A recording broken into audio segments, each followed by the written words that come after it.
So you guys are going to have to do a lot of making of assemblies, and you might have to create all of the pieces of an assembly and get all of these dimensions to be just such and so. There will usually be something like an A, a B, and a C reference. We can start using variables.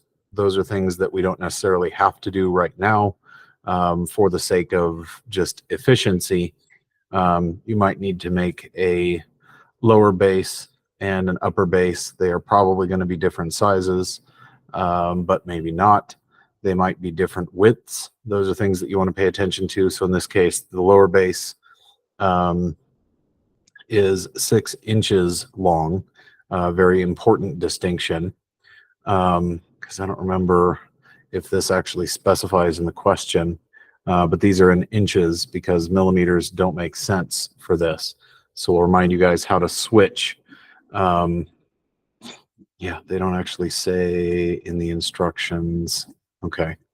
They don't actually say in the instructions, but they do show you where the coordinate system is relative to the assembly. So it might seem like this is an awful lot of stuff to do, but you need to be able to create a part fully like this, get all of the references correct, and then be able to change those references for determining things like center of mass on a part based on what's being done. So there's a bunch of different individual steps in this process.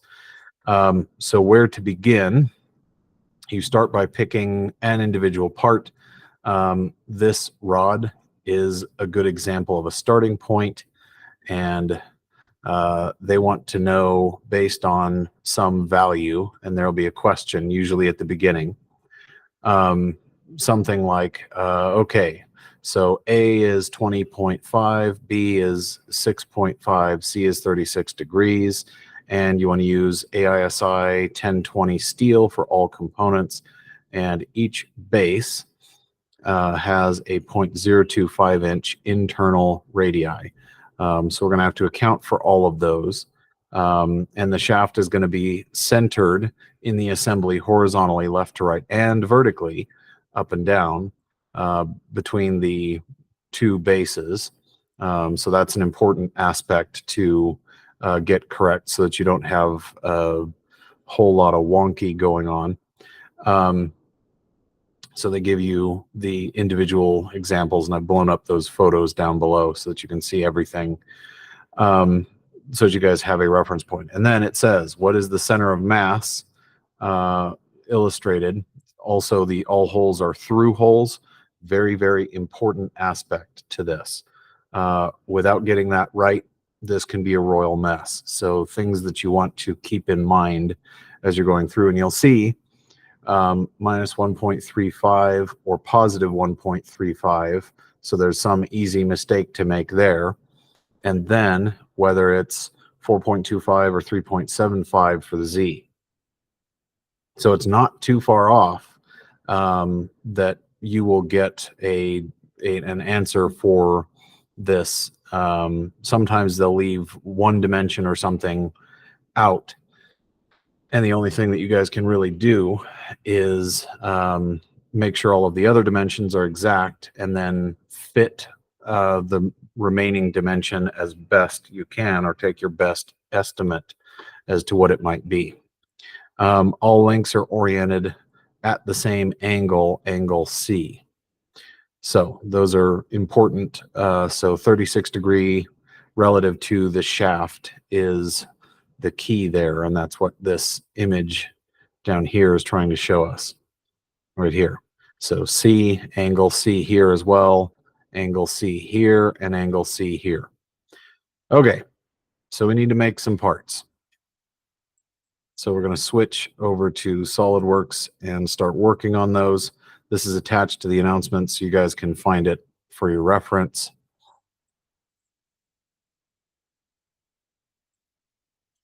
And here we are. So we're going to create a part. We're going to create a whole series of parts, and we're going to store it in a file with a bunch of other assemblies. So these, it's really important to save them with the correct name and all of those things.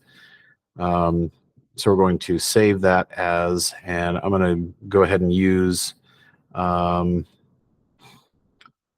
fall 24 box for this one.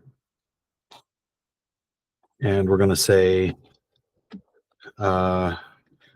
Jack ASSM rod.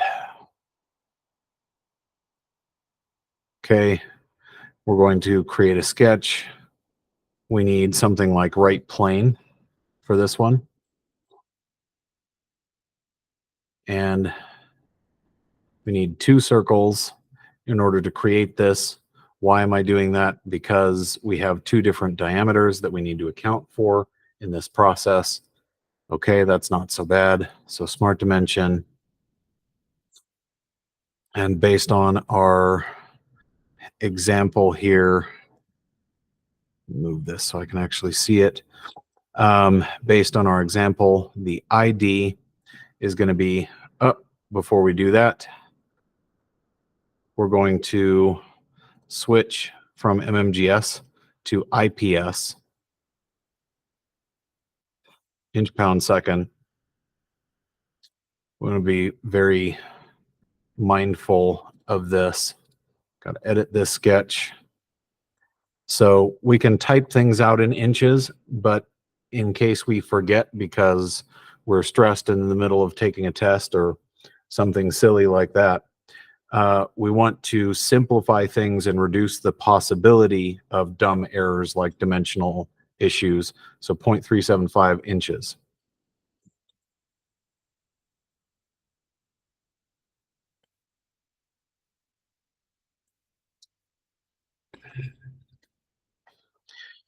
.55 inches. Yeah, 0.55 inches.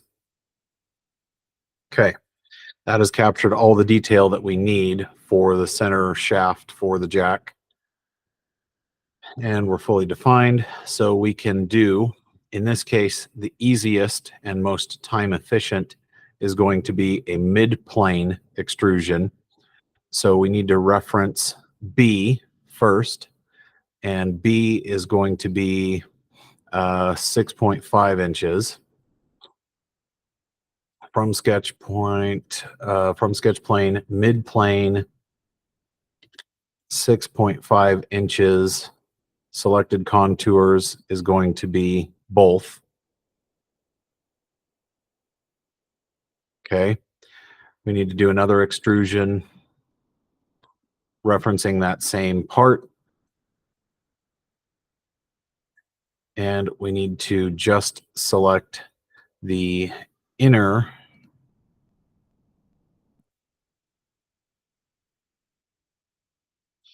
and the overall length needs to be 20.5 inches. So 20.5 inches. Okay. And then we need to specify material. We haven't done a lot of this, but we can find a couple different versions of AISI 1020, and it'll often specify the exact density, the mass density of the material. So you want to make sure that matches 7.9 gram per cubic centimeter or 7,900 kilogram per cubic meter. Same thing. Apply and close. So now we have our material. This is what's going to allow us to get the center of mass correct. So we're going to save this part and we're going to create another part.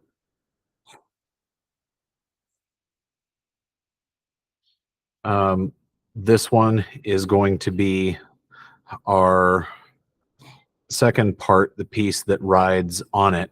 Actually, a link is probably, nope, the base is the next one. Okay, so lower base, we're going to do a sketch. And this one, again, you're trying to be conservative. And I'm going to teach you another couple of tricks for this. That'll be, I think, very helpful to you. So for this, we're going to use the front plane. And this geometry, the way that you can get the most out of it at the same time is,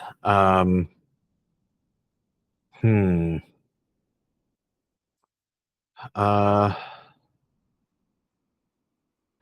a couple ways that you can do it. So let's have a vote in the chat. If we're going to make the lower base, let's say the right plane is the front face where you have the holes drilled through, and the front plane is looking on it on end so that you see a U sort of shape. Which direction would you make the sketch and why?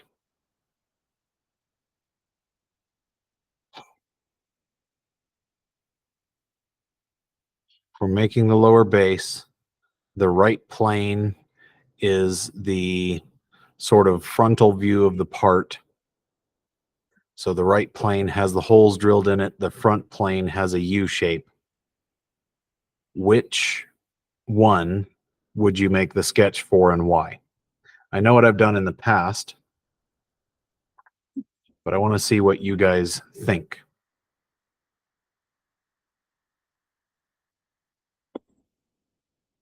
That probably means that you have to actually log into Halo, which requires waking up, which requires actually turning on your computer, actually starting it, all of those sorts of things. Because it's not really a trick question. I just want to see how you guys are thinking about this.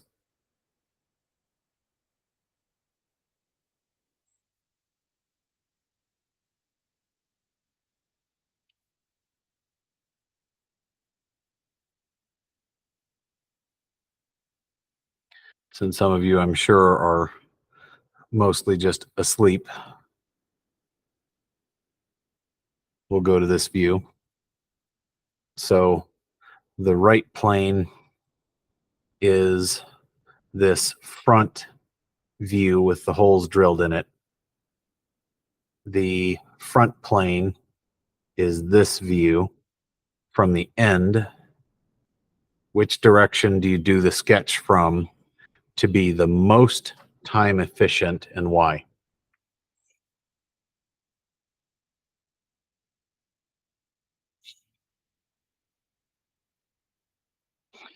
Because you could do the top plane as a top-down view,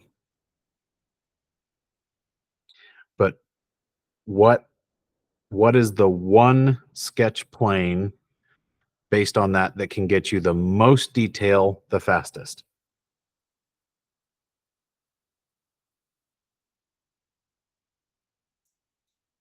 So in the past, I have done this. I have done this part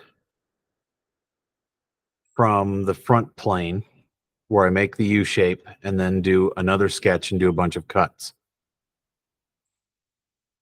But let's see if any of you see it. Because the top plane makes some sort of sense, but the top plane is thinking two-dimensionally, not three-dimensionally. I guess technically it's thinking three-dimensionally, but it's not thinking fourth-dimensionally. And we all know thinking fourth-dimensionally, that's the hardest part. So I'm trying to teach you guys, in fact, to actually think fourth-dimensionally. The fourth dimension being time. And since I'm asking the question, there is, of course, a correct answer. Because the seemingly obvious choice is to extrude from the front plane, make the U, do some fillets, do another sketch with some holes.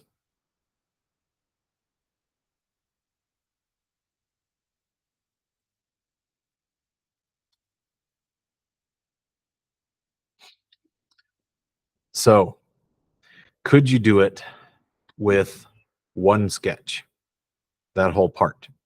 I'm going to show you one way for the lower base, the other way for the upper base, and we'll have a vote at the end which one is, quote, better. Because you could do the top plane, but I'm going to suggest to you that top plane is actually, in fact, not the right answer for this. It works. However, it's not the most time efficient. So we're going to cover why. So lower base. So we're going to save this.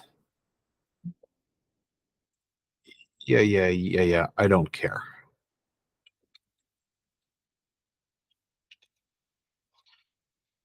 So I'm going to do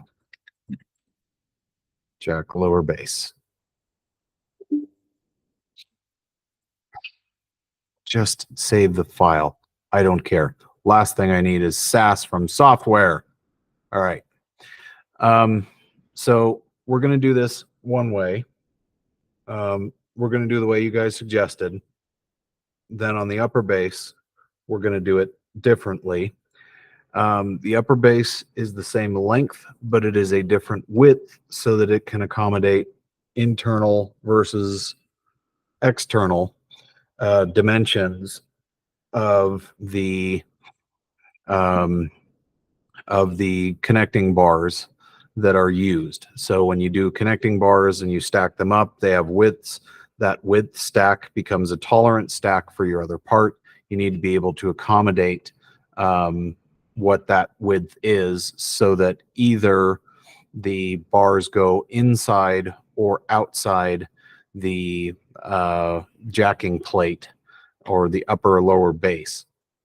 So we're going to do the front plane because that seems to be consensus. Consensus is right, except for all the times it's not right. So again, time efficiency here. You guys should recognize this trick. Why draw both sides when I could draw one? So there's a couple ways to do it. And you can set the thickness of this to be 0.1 inch. The thickness of this to be 0.1 inch. The overall dimension here to be, what is this? The overall height to be 1/2 inch.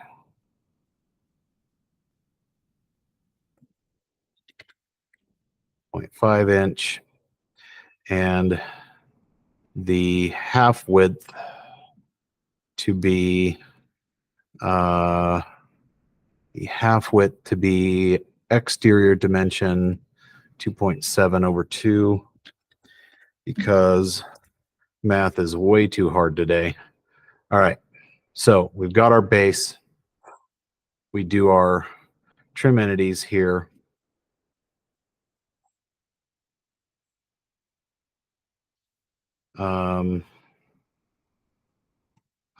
I'd present. If only I could use real tools instead of makeshift tools and do this the way I wanted to do this. We could have a really, really cool thing where we could just switch back and forth between scenes and there wouldn't be all of these problems. Also, it would be recorded so that you guys could go through at 1.75x and then get lost and then have to go back and do more things all over again. Great fun would be had by all. We're also going to radius this internal piece because we know we've got a sketch fillet there. No, we're not in MMGS. This needs to be in IPS. So this is why we have to check these things, because if we go to put something built in the millimeters,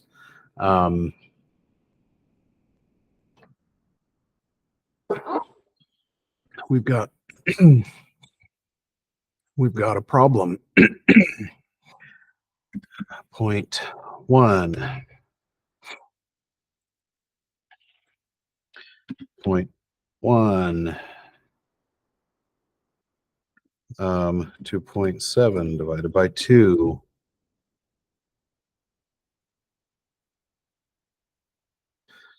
Uh, 0.1,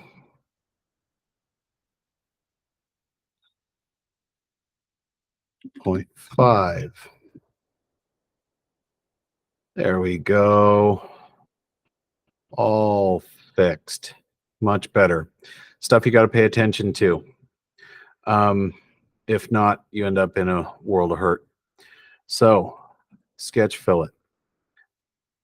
0.1 inch. The actual sketch fillet is I think it's 0.025. Yeah. 0.025 inch.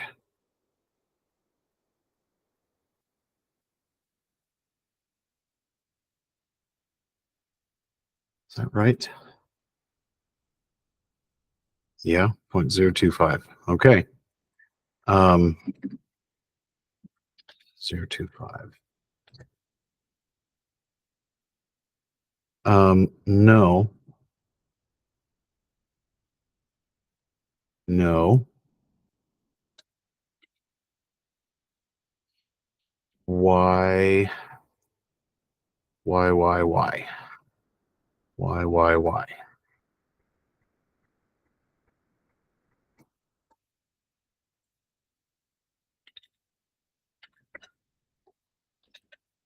0.1. Yeah. So 0.1 is fine. 0.2 is fine. 0.25 is fine. So got SolidWorks just there. It's a real thing, in case you guys wondered. Occasionally it will do weird, and you won't really know why. The external is a square corner, the internal is rounded. So that's all of that geometry. And then we extrude first.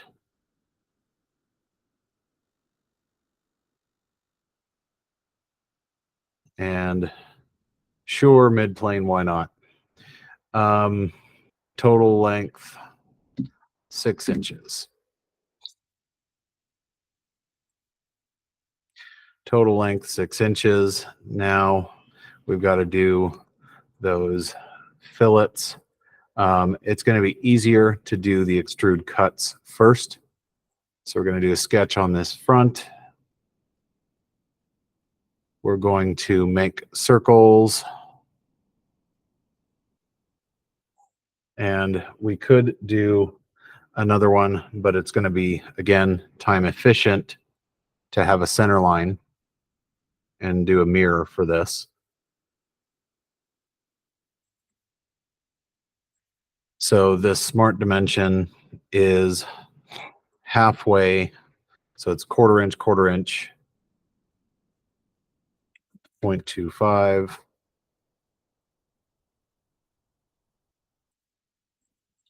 0.25. Mirror entities. We want to mirror this thing about this line. Now we have both, and we can do an extrude cut with those features. Blind, sure, 6 inch, why not? All right. Then fillet, and it is I think it actually is going to be a 0.1 fillet. No, it's going to be a 0.25 fillet because the radius needs to match. And I think we can do both at once. There we go. So we've got our through holes. Question is that actually, yep, that's actually correct. It actually does come all the way down to that base. Okay. So, yep, that actually does do what it says. The only thing we didn't do was set this dimension. Quarter inch hole diameter. Yeah, quarter inch hole diameter. So quarter inch hole diameter. There we go. That looks more like the part. Now we can mirror, and we'll see what you guys think. We want to mirror not the faces. We actually want to mirror this whole object, and we want to mirror that about mirror face or plane. Because of how we did this, we can use the right plane because of how we set it up against the origin. That was something that I've got the experience to know that we need to do. So there we go. We have a plate. So we save it. Okay. So doable, but let's see, is there another way to do it? And let's see what we can come up with. So we're going to make a new part.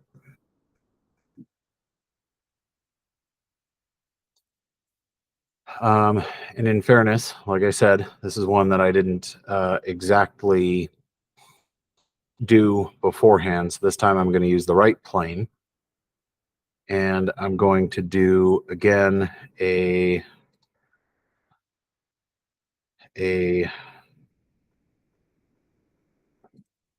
mirror because reasons.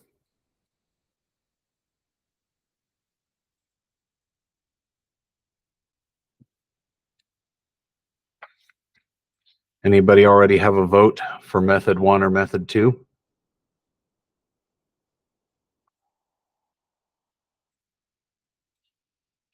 IPS helps if we switch first. Go back to edit. Make sure we switch to IPS.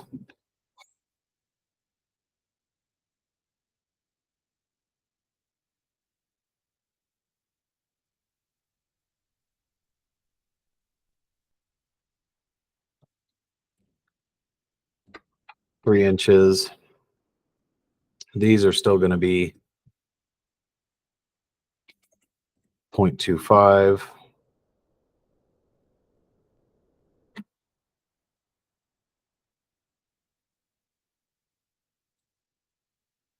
No, smart dimension. Sometimes smart dimension is ironically named. Thickness here, 0.1 inch. And sketch fillet here of 0.25. No, not 0.25, 0.25. Why that's so hard, nobody will ever know. Okay. Let's see your votes in the chat. Method 1 or method 2 for the sake of simplicity.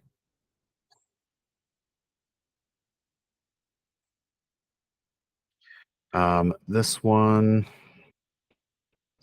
the only thing we need now is the upper base. I'm going to go ahead and save this as the upper base.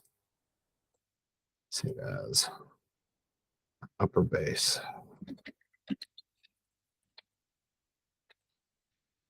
Check upper base.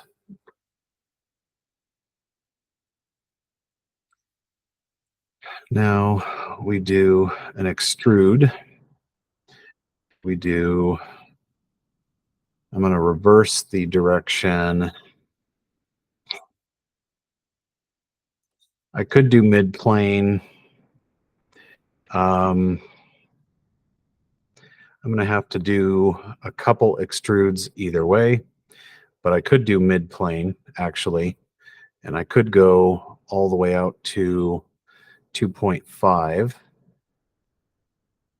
So I could go 2.5 all the way on the mid plane, and I could go extrude,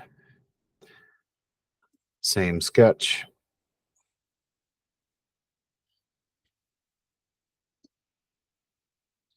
Same sketch. I could extrude this piece from surface, reverse direction.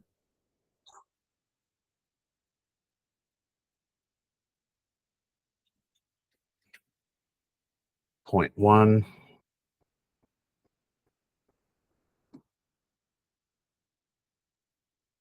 extrude base from sketch 2, from surface, selected contours,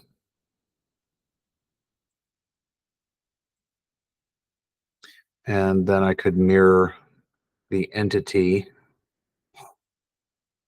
this entire body, across the front plane, and I'm done.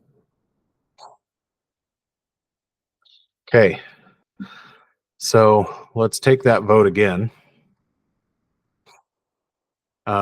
Method 1, start from the front and extrude the U, or method 2, and create the one sketch from which we can make the whole part. Which one do you guys prefer? Because I saw a lot of votes there for method 1. Well, let's see now. Would any of you change having seen method 2?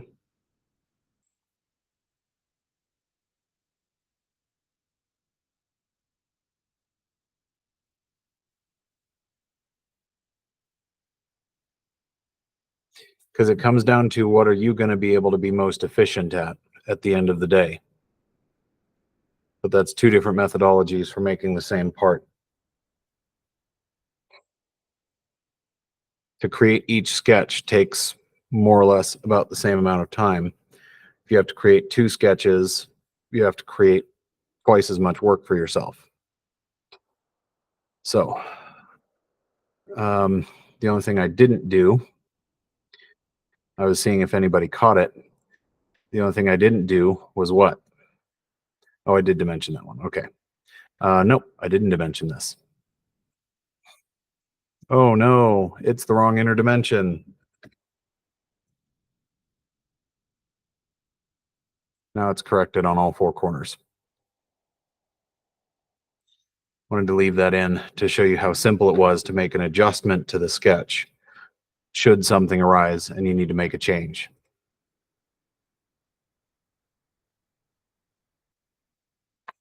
So we're going to make another new part.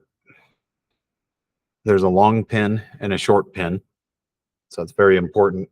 I'm going to teach you yet another part hack. So we'll make the long pin first.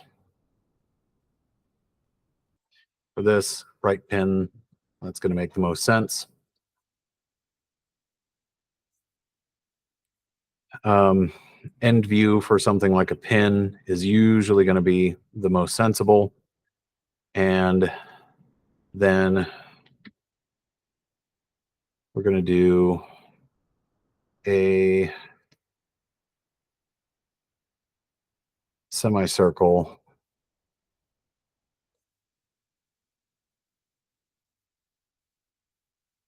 in a line. There's a reason why I'm doing that. Again, I'm going to switch from MMGS to IPS since this one is all in inches. So the radius of the or the diameter of the pin is 0.25. So they even give you as a hint this process. No, go back to editing the sketch. Come on now. Parts would take half as long if I didn't have to make edits. 1/4 inch diameter because it should fit as an interference to those pins. Outer diameter, or the outer radius, is 0.225. Okay. So we extrude this, and sure, it could be a mid-plane.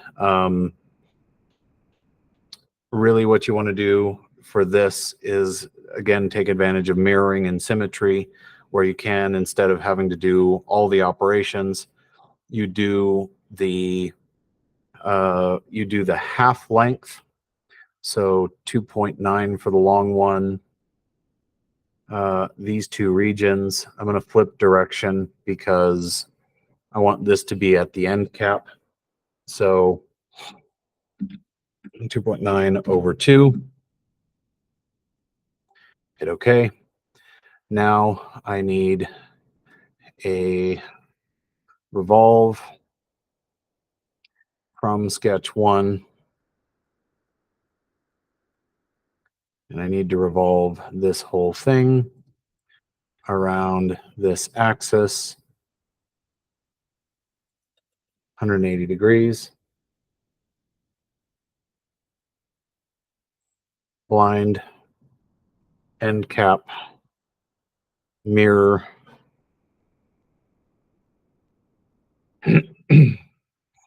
um, mirror the whole body.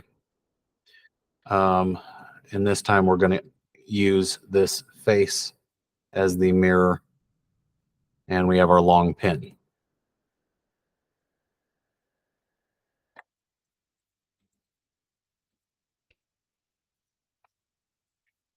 Okay, so now what's the fastest way based on that?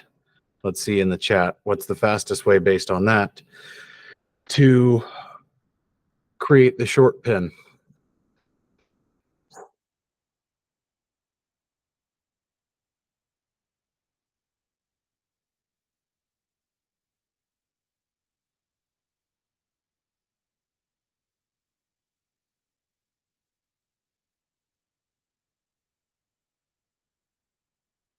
Do we start with a new part, or is there another operation that we could do?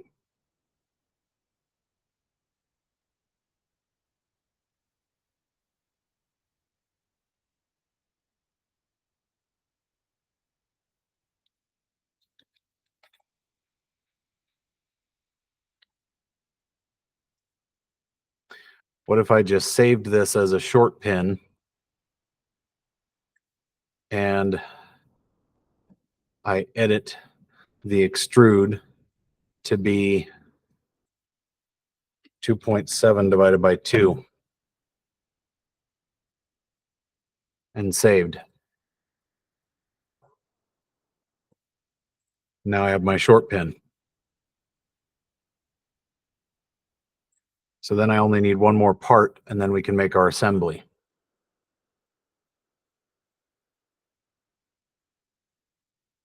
This one, I guess you could do this in a couple different steps, but the only way that it can ever make sense to my brain is to create it this way. You could do the half, but we have a slot tool.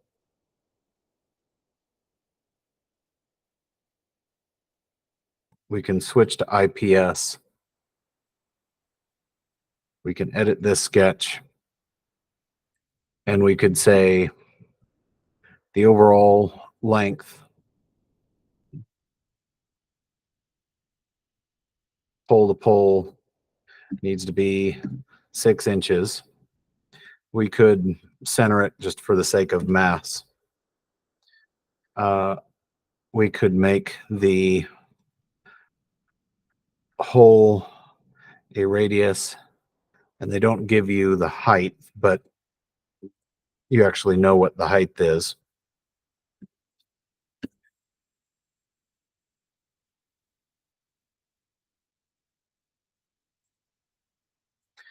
Point 125 for the whole radius. 0.125 for the whole radius. And you're already done with your dimensioning. So then all you have to do is extrude by a thickness of 0.1 inch, and you've got your link.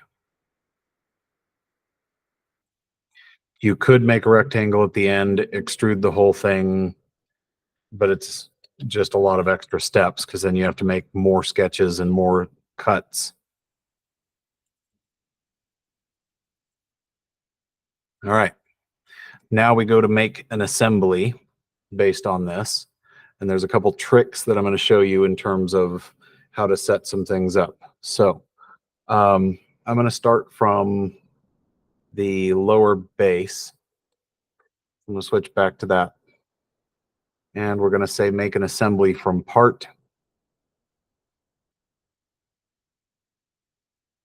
It's going to think for a second. So we're going to include a lower base.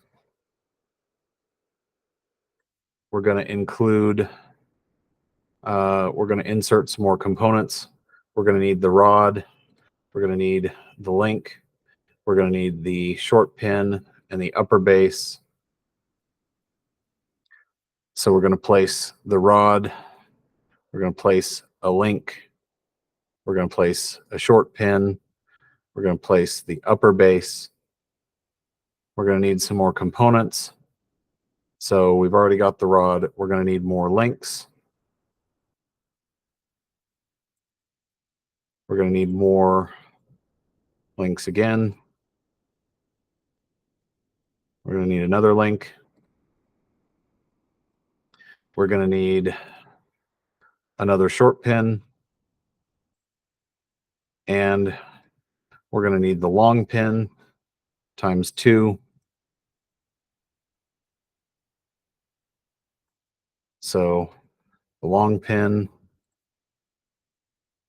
we're going to need to find that again because we don't have the long pin open in our parts files.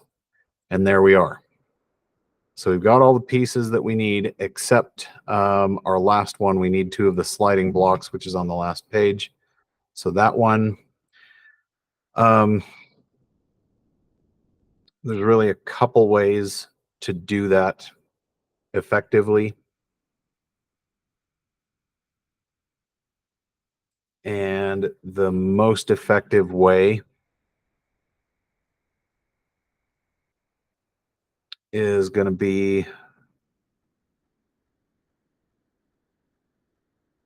let's go back to one more new part because we're missing that. The most effective way for this one is going to be right plane, looking at it from the side. You're going to have this, and you're going to have this.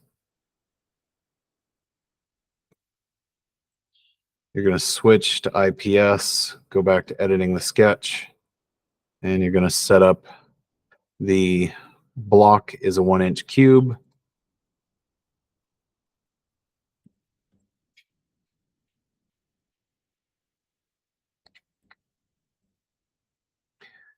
The 1/4-inch diameter pivot pin, 0.25, actually got that one exact. And you're going to have the end caps at the 0.225. So we're going to do the same sort of thing there. We're going to do a center point.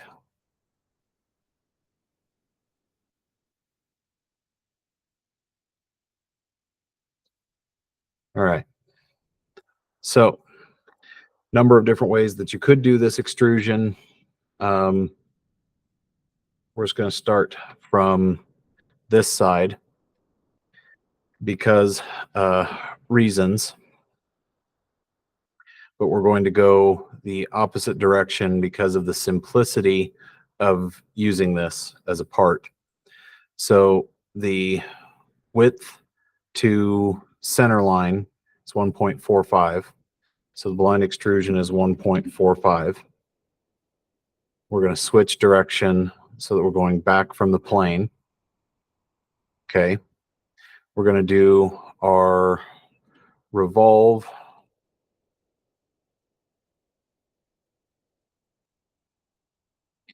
About this axis, 180, and reverse, and do our extrusion again. This is going to be this whole region, as well as this whole region.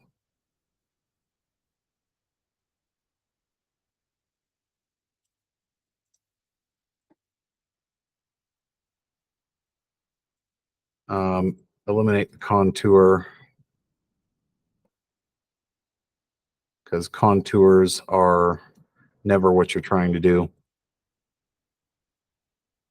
You will need to make sure to be extruding regions, but it's going to be from the surface here instead. Flip direction 1 inch. I'm going to do 1/2 inch.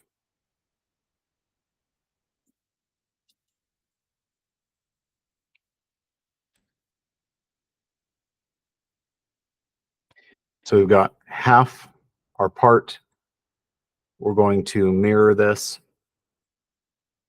about this face.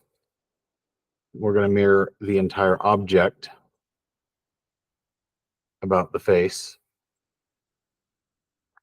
We're going to delete that feature and only focus on Boss Extrude 2 about face 1. So now we just need our through hole. Sketch on the front based on center line, 1/4 inch diameter hole.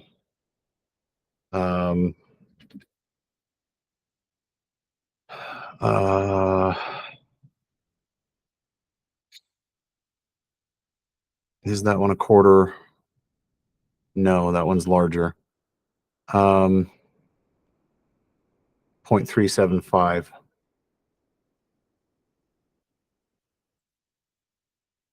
is our intended diameter. 0.375, and we do an extrude cut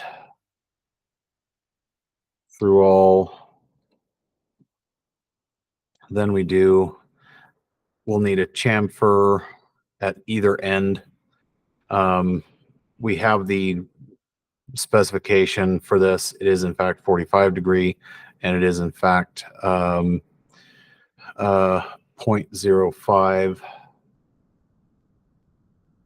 So 0.05 inches and 45 degrees. Same thing on the back side.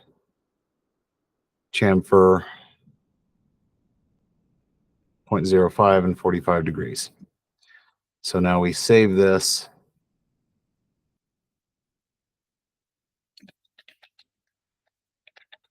And we'll need 2 of them for the assembly. So jump back over to our assembly window. Insert, jack pivot, and insert, jack pivot. Okay. So now I got to turn all this mess into something. But wait, we need these to all have the same material. These are 2 different colors. Oh no, how do we fix that? The simplest way is to go back to each part, edit material, AISI 20, 1020, and save. Then you jump back over to the assembly and it updates. So one by one, you go in, save all of the parts with the specified material, because trying to edit the bulk material of the assembly as a whole doesn't work very well. Saving it each time as the individual part is the only way to completely ensure that it updates correctly the way that you want it to.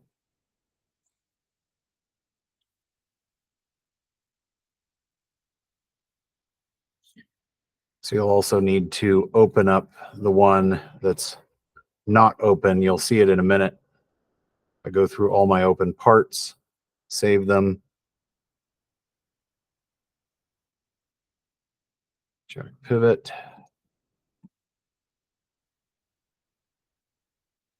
ASI 1020. And we save it. Then we go back to our assembly. It reloads. The only one missing is this guy. So you can make an adjustment from here, especially if you click it and say, okay,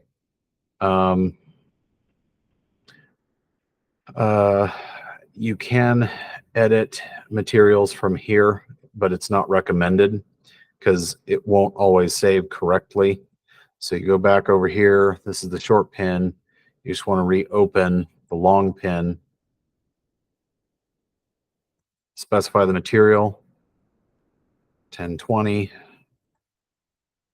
Apply, close, save, and then go back to your assembly. Now all of our parts are the correct material. All right.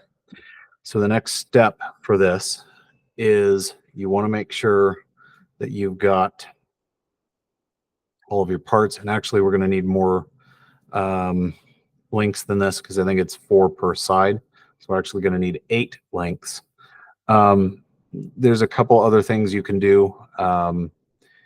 There's move components, there's patterns and some other things. There's a couple other ways to do it. For this, instead of cloning them, you're just going to come back and insert more of the links.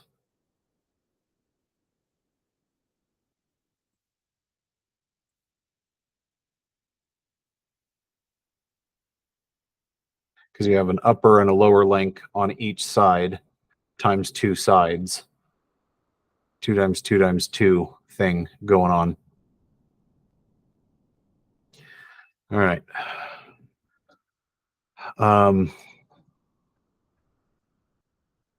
Okay, so we've got a royal mess in this 3D environment. The lower base, this is one that's going to be, we're going to right click and check. Float and fix is very important. So this is a fixed part. That means if I click it and try and drag it around, nothing happens. So this is what I'm using as my fixed base so that it doesn't move. Whereas if I click this, I can move it around anywhere I want. Because it is currently floated, I can fix it and then it won't move anywhere. But I need to float this so that I can have a general rearrangement of components. So what I'm going to do right now is I'm going to move a couple components out of the way here so that I can make this make sense. So this is another floated component, and rotating components is a little bit difficult to do. It really only likes linear motion for the most part. So it will move along the plane of viewership. When you need to rotate something, you click rotate a component. There's a couple ways that you can do it. You can do about an entity. So you could, for instance, rotate this about something else. We're going to just do a free drag rotation of this component, which is in 3 dimensions, but I'm going to move it around to where I roughly want it, and then hit OK. And that gets us not quite exactly where I want it, but pretty close. So now I can still do a free drag. I'm going to set it up kind of generally where I think it might end up going. And I'm going to start doing some of what are called mates in SolidWorks. This is a very important process. There's a lot of pieces to this. The long pins, we know, need to go in the lower base because the lower base is wider. So the way that we do that is we start adding some mates. You want to do what's called a concentric first. So you're going to clear whatever you've selected. You're going to do concentric between this cylinder and this cylinder. So you're going to hit OK. Then you're going to do another type of mate. And there's a couple different versions of this. I'm going to show you an example of an advanced that's going to be helpful called a width mate. Profile center, when you're going to do crazy assemblies, is going to be helpful. You pick 2 faces, 2 flat faces on something, and then you pick 2 flat faces on something else that you want it to be centered in. And you can see that we have just about enough clearance on either side that you can mount these longer pins, and that actually works. So this is going to be the same thing. We're going to do a concentric first to get it generally positioned. So I pick that cylinder. This time I'm going to pick the other side just to show that there's no magic there. So you're going to hit OK. Then you're going to do a width. This time I'm going to show opposite direction. We pick two faces of things. This is why, especially if you guys haven't already gotten a mouse, before you go to take the CSWA and work with assemblies, you really, really, really need to have a mouse. So this gets you the pins centered in this object. Now we can move an object once we've already added some things. So we're going to go ahead and set these pins into this upper base and do the same thing. So I'm going to step out of that. I'm going to jump into mates again, and I'm going to do concentric between this guy and this guy. And you can also do concentric between that guy and that guy and hit OK. And then go and do the width mate again. So it doesn't matter which order, but you can't pick, when you're picking the selection one, it has to be on the same part. It can't be on the other part. If you were to pick these two faces, it would be off center and not actually centered in the way that you want. Okay, so we've got just enough clearance for that. We're going to be able to use the two faces and some concentrics and some coincidence to work the rest of it. We're going to do another width mate between these two, and since I'm already looking at them, the outside edges. Okay, so we've now got a couple of those pins set up. Now we're going to move this base relative to the other plate, and we're going to start getting them separated. So I'm going to step out of the mate so that I don't confuse anything. I'm going to bring it up here. I'm also going to do a rotation just to get it roughly oriented the way that I want. I can do that with mates, but sometimes a free drag gets me close to where I want to be.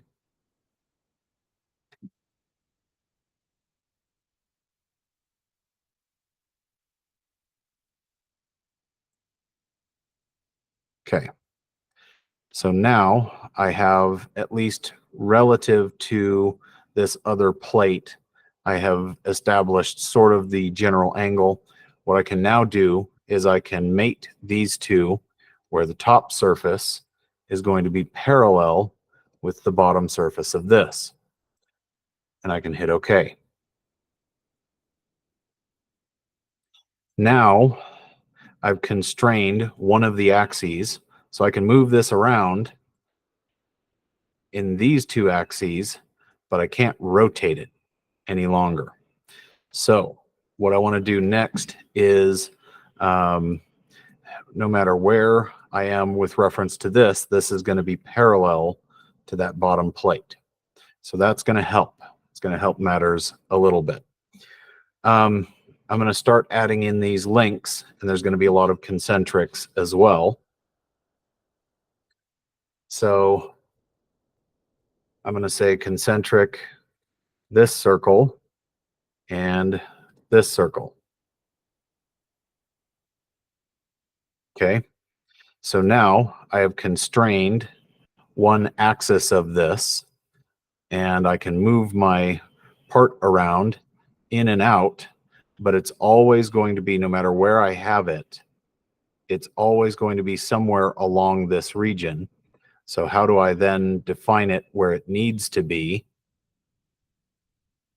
Well, the easiest way to do that is to make that face coincident or this face coincident with this face. And that's what I'm going to do.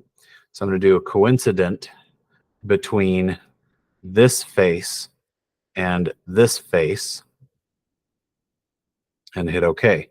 So now we can see our link is established where it needs to be. I'm going to step out of this just so as you can see, we've now constrained it to where I can set the angle and get it close to where I want it before I go making a definition of the angle. The reason I might want to wait before I set the angle of this one is we have two links on either side, and I want those two to be parallel. So now, if I establish another link here, and I say I want this circle or this face and this to be coincident, okay, then I want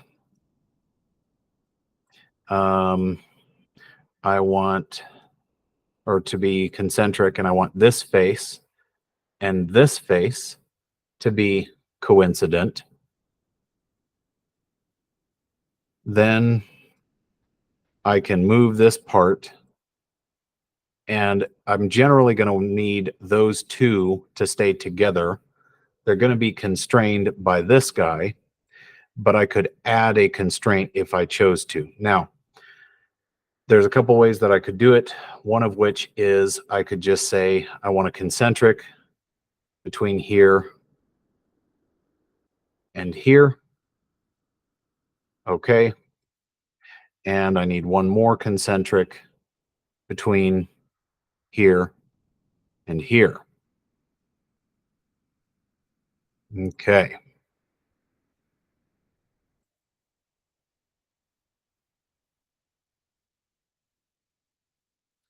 And I can see now in our assembly that we have to make an edit to the part. So before you go panicking and going, oh no, all the things are going to be wrong, just pause for a second. There's a couple things that we want to do. I want to add one more, and that is that axis, because they say the rod is always going to be parallel with this. Well, if you tried to do parallel between this and this, it doesn't understand what that means. So we can't do that. But I could do parallel between these two, and that will keep in any orientation. As I move these and constrain them, that will keep these parts, these planes, that will keep them reasonable relative to each other. So now I can go even one further and say I need a concentric between this one and this one. So now we're going to do some pieces here.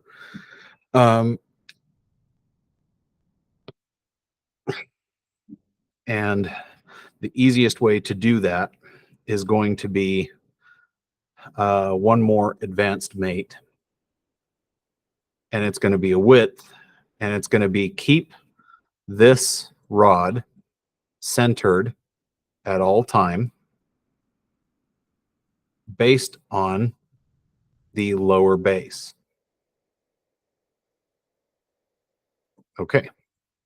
So now, regardless of the position of our other components here, we're going to have, as I move this and rotate it, that bar is going to stay centered always relative to, even if I have a geometry conflict, right? That bar is always going to be staying central to this apparatus. So now I need to repeat this. So I don't need other constraints here, but we can see that I made a mistake on dimensions here. So we have to go back and make an edit to that part. So this extrude actually needs to be this extrude right here, we need to make an edit to this one, and it needs to be 1.45 except minus a half an inch. So 1.45 minus that half inch thickness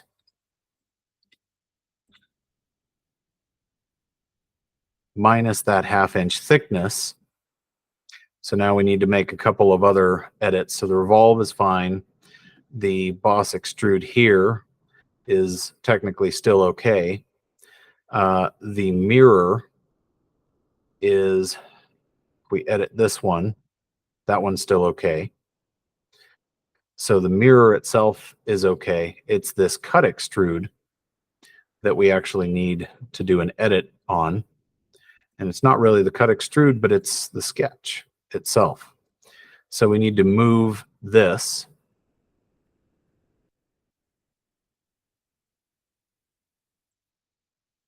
relative to this dimension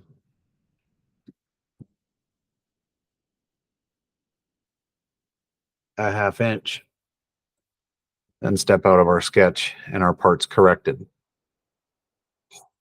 Save, go back to the assembly, and ta-da! Yes. Correct the mates. So now we have the correct geometry, we have the correct relationships there, and now it's a matter of essentially filling in the blanks. Now, however, so we're going to recreate that part on the other side, and that's going to be a little bit easier because we're starting to eliminate constraints. So I need clear selections. I need to make this part concentric with one of these guys. Okay. And I need to make it concentric with another one. And I need this one concentric with this. So now I don't even have to lock that geometry with,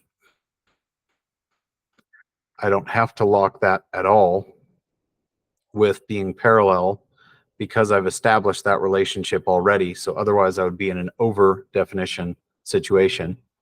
So I now need this bar, this face of one of them. I now need to make one of them coincident with this face. And I need the other one. So I need the concentric relation again between these two. That establishes one of them. So I now need one more coincident between this face and this face. And one more concentric between, you can use the circle as well, the actual edge or contour. You can use edges, contours, faces, etc. But now we see that we have a dimensional issue here. So we can move this fore and aft, and that's bad. So what we want to do is we want to center at least one of these as part of our process here. So what we need to do simply is, I'll do this one since it's not as constrained as the other one. The width mate between that face, nope, clear selections. So this face and this face and this face and this face. And that is going to center our assembly so that as this moves up and down, we're going to be even on both sides. and we're going to maintain that geometry throughout the range of motion. Okay. So we haven't set an angle between these yet. We will. As soon as we do that, we're going to lose that ability to show how this is all traveling in unison, because that's going to create some issues. So this one is just to the inside edge of the lower assembly, and we'll show you what that looks like before we get too much farther constrained. So we're going to go back to coincident, and we're going to set up coincident between this one and this one. Okay. And between this end and this end. Okay. And we want a coincident between this face and this face. Okay. And we can see an interesting geometric thing will start to happen here in just a moment. So this is actually covering the head. What we then need to do, there's a couple different ways that we can do it. We can constrain it simply using a coincident and say, actually, this face and this face need to be coincident. And what that does is then the same thing as if we were to do a width mate. Let me get this roughly centered here. If we were to do a width mate, we would see that as this travels, it's going to come right down into the center. And because of the dimensions, it's actually evenly spaced on the inside. So we can leave that up here now, up out of the way. It's going to need to come over here. So we're going to add another coincident. This time we're going to tie the opposite corner. One more coincident between, sometimes you have to move some things around in order to get access to the face you're looking for. There we go. Okay, and we need a coincident between this face and this face. And because of the constraints on the other side, we've already got it lining up where it needs to be. So we don't need to over-define our geometries. And now, even though we don't have the complete component set, we can see what our range of motion looks like.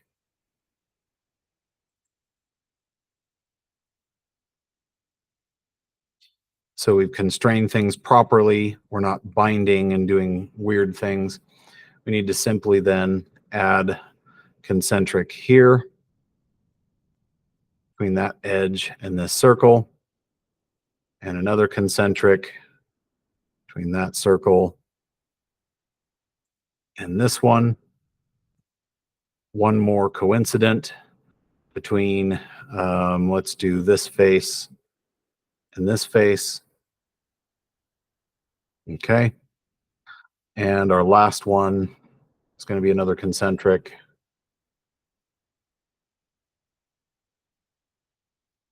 So we're going to do that end. Okay. We're going to do our coincident between that outside face and this inside face. That sets our spacing. And we're going to do our concentric here and here. Okay. And then we have our geometry fully defined, but not constrained in motion. So you can see that it wants to bind and do weird things, and that it's sort of confused on how this works. But you can see that practically right around here, we reach a sort of a collision limit between parts. So if we try to go any farther, we're actually having geometric collision. But anything above that, we have freedom of range of motion. Okay, so what we need now is to set the last type, and it's actually going to be an angle. And we want the angle between the horizontal plane and the bar. So between this edge and the reference, so this edge and the horizontal plane, except you can't reference a cylinder. So you can either reference this geometry here, or you could reference the top, or you could reference the bottom. You could reference this flat plate. You could reference this edge. Anything that's a straight plane relative to what you're wanting to do. Here it's going to be simplest to say the angle reference between. I'm going to step out of this and do one more from a clean sheet. We're going to do an angle reference. The reference entity we'll get to. So I want to do the actual plane here, the face. And the second entity, there we go. So it picked it up this time. And we want it to be,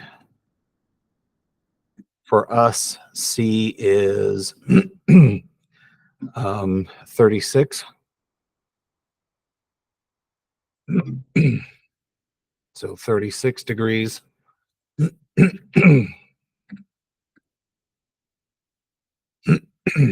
Sometimes we need to flip dimension. Sometimes we need to alter which side it is in order to get the correct reference. You have to sometimes flip these around, or you have to enter an identity angle because of how it's trying to count clockwise as if in radians. So now if we go to move this, we can't, because we've specified that angle. Everything else is referenced relative to everything else and correctly constrained. So now we don't have motion. So the only thing left to do is to pick up the center of mass. So we evaluate and we look at the center of mass. So we've done all that work. Sure, yeah, why not rebuild? So we're looking at the center of mass coordinates in, I'm going to change to inch pound second so that we can actually understand it. So 27, 36, 50.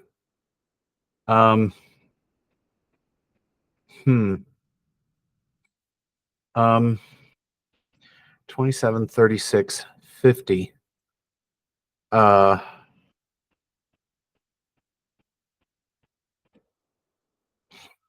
Yeah, so that's not really close to where this is.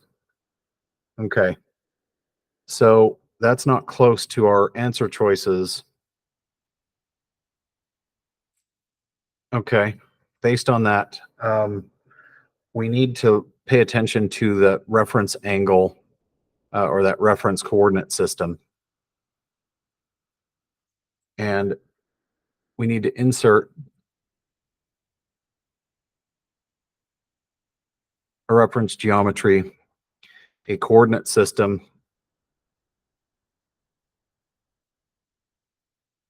at that point.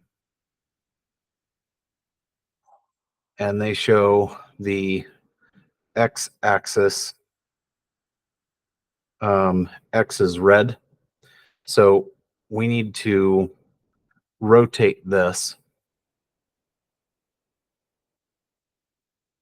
So we need to flip with respect to the x-axis, and the y-axis on theirs is, so y is green.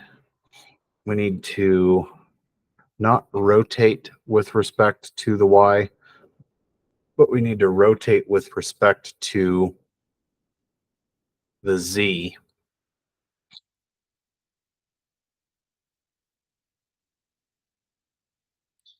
Um, so that the positive z, which is blue, needs to actually be vertical.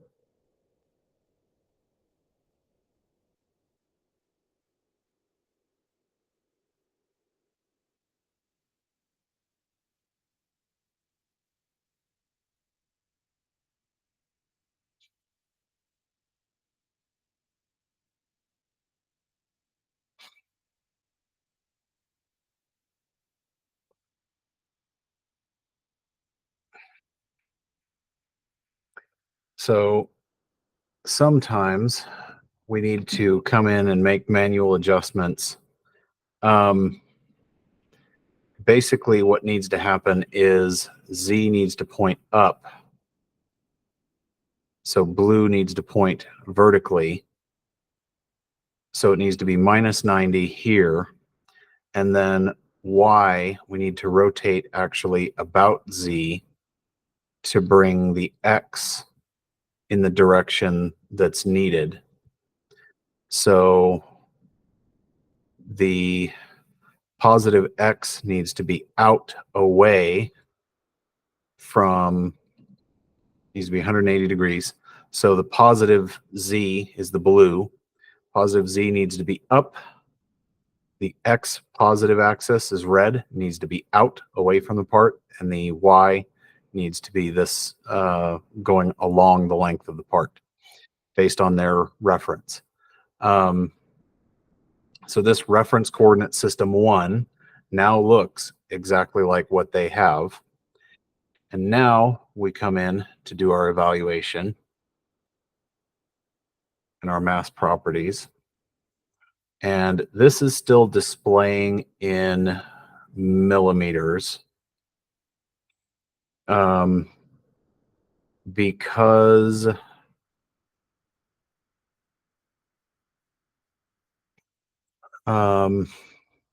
let's see, coordinate system 1. No, it's not. Okay. So yeah, we reference our coordinate system 1 instead of the default coordinate system. We have minus 1.35, 3, and 3.76. So our answer then would be based on our parameters, minus 1.35, 3. So those two are exact for A and B. And it's easy to make some mistakes on that reference coordinate system, which is why I'm showing you 3.76 is closest to 3.75. So our answer would be B. And that's what our proof for center of mass is based on all of those parts. So we do get basically the exact answer. YZ is a little high, is because this part right here isn't filleted the way it's supposed to be. So if we correct that, we're probably going to get our exact 3.75. The way we test that is go back to the upper base and we do the radius. So we do the fillet on either side of 0.025 inches. Save the part. Go back to our assembly. File, save as. Our assembly.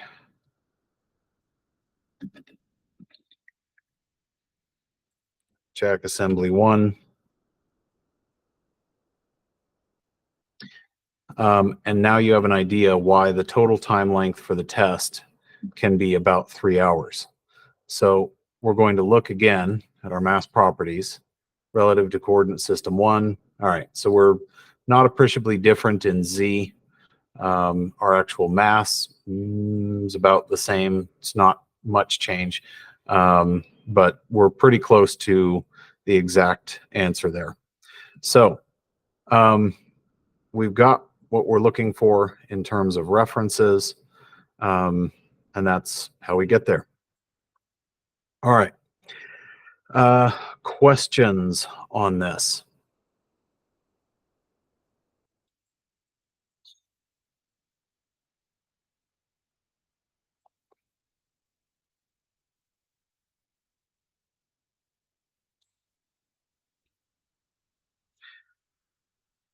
If not, that pretty well covers what we wanted to achieve for today so that you guys are closer and closer and closer to ready for taking the CSWA practice exam. So that's the main goal.